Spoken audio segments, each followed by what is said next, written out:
Falar agora de pesquisa. Pesquisa Democracia Sitiada e Extremismo no Brasil. 18 meses de manifestações bolsonaristas. Foi capa do jornal Estado de São Paulo de ontem. É mais um trabalho primoroso do Núcleo de Etnografia Urbana e Audiovisual da Fundação Escola de Sociologia e Política de São Paulo, coordenado por ninguém menos pela antropóloga Isabela Calil, que está aqui e vai explicar pra gente tudo sobre essa pesquisa. Fala aí, Isabela. Explica pra gente. O que você queria com essa pesquisa? Você quer derrubar o presidente, Isabela? É isso? Não. Mas não era o seu objetivo da pesquisa, mas vou contar do começo, né? Você acabou de falar, Aldrin, que no final das contas, né, tudo vai parar no STF, né? E então não é à toa, se a gente vai vendo essas coisas, não é à toa que a gente teve tantas e tem tantas manifestações contra, né, do parte do presidente e seus apoiadores contra o STF, né? Inclusive tentando fechar o STF, falando para ter o impeachment de todos os ministros, enfim. A pesquisa, eu vou contar um pouco como é que foi o processo, né? Basicamente tem uma pergunta de fundo que não tinha a ver só com essa pesquisa, mas com outras que a gente vem fazendo nos protestos e manifestações de rua, que tem a ver com os limites da liberdade de expressão. Então, quais são os limites, né?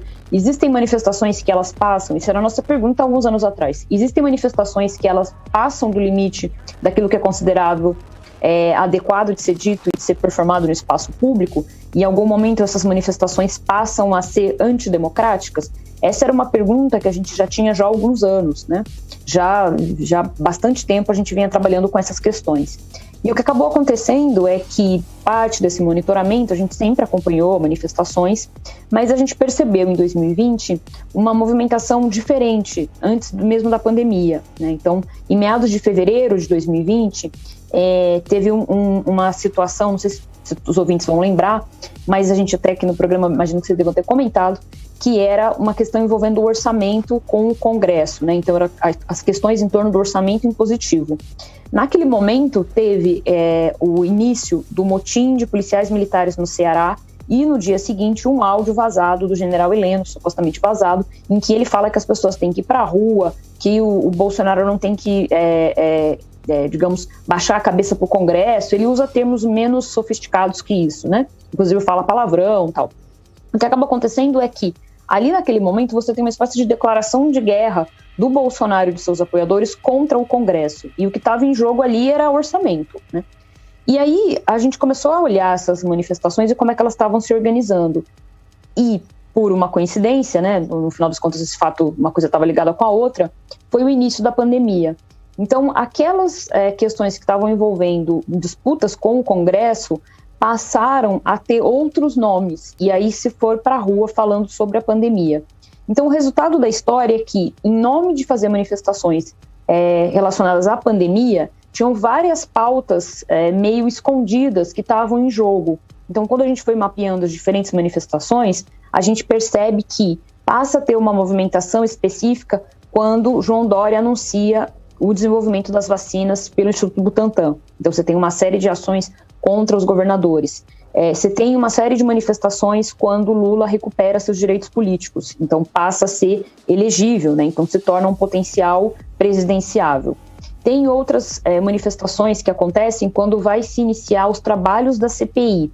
Então, o resultado, quando tem acontecimentos importantes, essas manifestações elas passam a acontecer. Muitas vezes elas não são especificamente sobre aquilo lá. Então, não é uma manifestação diretamente contra a CPI.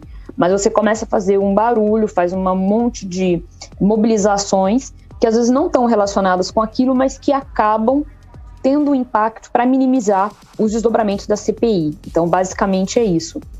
No final das contas, aquela nossa pergunta, né, inicial, ela nem precisou ser tão respondida em termos de pesquisa em si, né? O judiciário brasileiro já deu uma resposta para isso, sobre os limites do que pode ou não ser dito no espaço público, e, inclusive, há um inquérito, que é o inquérito das manifestações antidemocráticas, né? Há, inclusive, uma suspeita de que no período, inclusive, que a gente estava mapeando, que é o período para a gente mais importante, que vai de março até maio do ano passado, há, inclusive, suspeitas de que houve uma orquestração para uma espécie de golpe, enfim. E a gente acompanhou também essa movimentação, alguns atos que especificamente eram para a invasão do Congresso Nacional. Então, enfim, isso quer dizer o seguinte, que a rua, ela acabou sendo importante nesse período, porque num primeiro momento os bolsonaristas estavam na rua e não tinha oposição na rua, porque estavam seguindo as medidas da OMS, dos governadores, de não aglomerar. E depois, uma outra questão importante é como a pandemia foi utilizada como uma oportunidade política, né? Então, isso tem tudo a ver com o que a gente estava falando no primeiro bloco sobre a CPI, quer dizer, como é que a pandemia e a vida das pessoas foi explorada como uma oportunidade política, muitas vezes por pautas que não tinham necessariamente a ver com a pandemia em si, mas que estavam relacionadas com disputas políticas. E aí, por último, eu acho que também um dado importante é que quando a gente vai fazendo a linha do tempo e vai olhando as manifestações ao longo do tempo, a gente percebe que há uma mudança em que Bolsonaro e seus apoiadores antes se colocavam contra adversários políticos e depois, com o tempo, o alvo passa a ser as instituições. Então, ou seja, o alvo passa a ser o Congresso, a Câmara, o Senado, o alvo passa a ser o STF, e não é à toa, né? Então, só para terminar essa parte, é que, no caso do Senado, né, está em questão a CPI, né? Que pode, inclusive, ter desdobramentos importantes, né? O STF tinha questões relacionadas à própria autorização da CPI, aos inquéritos das fake news, os inquéritos das manifestações antidemocráticas, questões relacionadas à possibilidade no TSE que Bolsonaro se tornasse inelegível. Enfim, então o que a gente acabou vendo foi a mobilização das ruas e, junto com as redes, para uma espécie de guerra contra as instituições. Isabela, você, a sua equipe, vocês conseguiram detectar quem é que... Onde nasce a manifestação? Quem é que starta os movimentos? Quem é que leva as pessoas para a rua? Tem um início, não tem? Tem um ponto de partida? Porque tudo muito organizado, né? Parece meio caótico, mas tem digamos assim, um método, né? No caso, me chama muita atenção a manifestação do dia 15 de março de 2020, que foi uma manifestação que foi mobilizada, foi conhecida como o Dia do Foda-se, que é uma das frases ditas pelo general Heleno naquele suposto áudio vazado, né? Então, o que acaba acontecendo é que a fala do general Heleno, por exemplo, né, nesse áudio que foi, enfim, aparentemente indevidamente vazado, a fala do general Heleno serviu como uma espécie de chamamento, né, para as manifestações do dia 15. Tem outras manifestações, então tem manifestações que estão relacionadas a datas comemorativas. Algumas dessas datas fazem parte do calendário do Estado brasileiro, 7 de setembro, outras são datas históricas, né, feriados como 1º de maio, mas tem também, isso aconteceu em 2020 e aconteceu em 2021, o chamamento para a comemoração do golpe de 64. Então, no dia 31 de março, dia 1º de abril, vários apoiadores se mobilizaram, inclusive indo para frente dos quartéis. E aí tem uma coisa super controversa, porque alguns militares desacreditam disso, falam que não é para as pessoas fazerem isso. Alguns apoiadores vão, enfim, é uma situação bem, bem delicada e ela é bem controversa dentro das Forças Armadas, né? Porque parte das Forças Armadas acha que não deve se comemorar o golpe de 64, parte comemora. Enfim, e essa data, né, o Brasil ele comemorava, né, os quartéis faziam comemorações até o início, durante o governo Dilma. E aí, com a instituição da Comissão Nacional da Verdade, se parou, teve uma recomendação de não se comemorar mais o golpe de 64. Então, tem mobilizações diversas que são chamadas por atores diversos. Algumas são mobilizadas pelo próprio Bolsonaro. O Bolsonaro está numa live e ele diz, estarei numa motociata em tal cidade. Quem quiser me acompanhar, vai. Bolsonaro chegou a falar das motociatas, participou de uma, e disse, em quais cidades vocês me chamarem, eu vou. Então, qualquer cidade que vocês me chamarem, eu vou participar das motociatas. Então, isso foi uma espécie de convite, né, para dizer que ele estaria à disposição para ir para qualquer lugar. E desde então ele foi mesmo para várias, participou de 11, e no total nós tivemos 19 motociatas.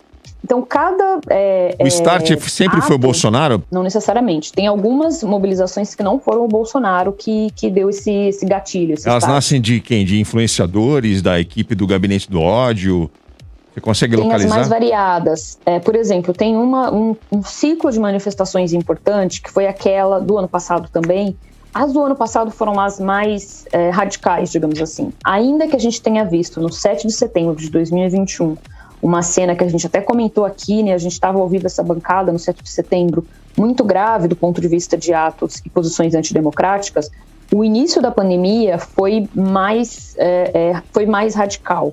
Porque no início da pandemia a gente teve, inclusive, a prisão, né, de lideranças do Grupo 300 do Brasil. Foram presas as lideranças, 5, 6 pessoas, porque eles tinham se mobilizado, né? A gente viu na imprensa que as pessoas estavam com armas nesse acampamento, né, em Brasília, e o que a gente sabe, então, as pessoas estavam armadas, civis armados, e aí eles se mobilizaram. Essa mobilização foi desarticulada, mas eles se mobilizaram para invadir o Congresso Nacional. Então, o ano passado, a gente teve mobilizações e atos bem radicais. Alguns desses atos, inclusive, não tiveram participação do Bolsonaro e não foram endossados pelo Bolsonaro. Isso significa que parte, inclusive, desse movimento, ele não é necessariamente controlado pelo Bolsonaro. Não é correto a gente dizer que o Bolsonaro controla essas manifestações totalmente. O que também é preocupante, né? Porque é uma espécie de radicalismo que se tornou autônomo em relação ao Bolsonaro. Mesmo Bolsonaro dizendo que não era para fazer, e Bolsonaro em alguns momentos chegou a dizer, não é para ter faixas antidemocráticas, né, nos termos dele, né? Não é para pedir o fechamento da Suprema Corte, etc. Ainda assim, os apoiadores responderam de uma forma que nos mostra que Bolsonaro não tem o controle total desses apoiadores, né? Principalmente os mais radicais. Isabela, além da matéria de ontem no Estadão, de uma página inteira, mais de uma página ali no jornal. Foram duas páginas. 2 páginas. Quem quiser ler a sua pesquisa, ela está acessível? Está disponível? Não tá, Aldrin, eu vou explicar por quê. Essa pesquisa ela tá em andamento ainda. Ela só vai ser finalizada em janeiro de 2023. Então a gente vai até a posse, né, depois das eleições. E o que acontece? O que nós fizemos foi disponibilizar para o Estadão uma prévia, né, parte dos resultados, porque a gente está analisando um ciclo, né, longo, né, uma pesquisa longitudinal que está analisando um ciclo longo de manifestações. Então, por enquanto, a gente ainda está em fase preliminar de análise dos dados. A gente deve ter um relatório no final do ano para encerrar esse ciclo, né, do pandemia, digamos assim, e sendo que ela só termina mesmo em janeiro de 2023, mas só vai ter relatório no final do ano. Muito bacana. Espero que não com o Bolsonaro no poder em 2023. A gente está indo até 2023 para a gente ver o que vai acontecer nos desdobramentos da posse. Por quê? Seja lá qual for o resultado, né, das eleições, porque foi o que aconteceu no caso dos Estados Unidos, né? A invasão do Capitólio, ela aconteceu num período, né, que era o período pós-eleição, que seria o período da diplomação, né, o que seria o equivalente da posse.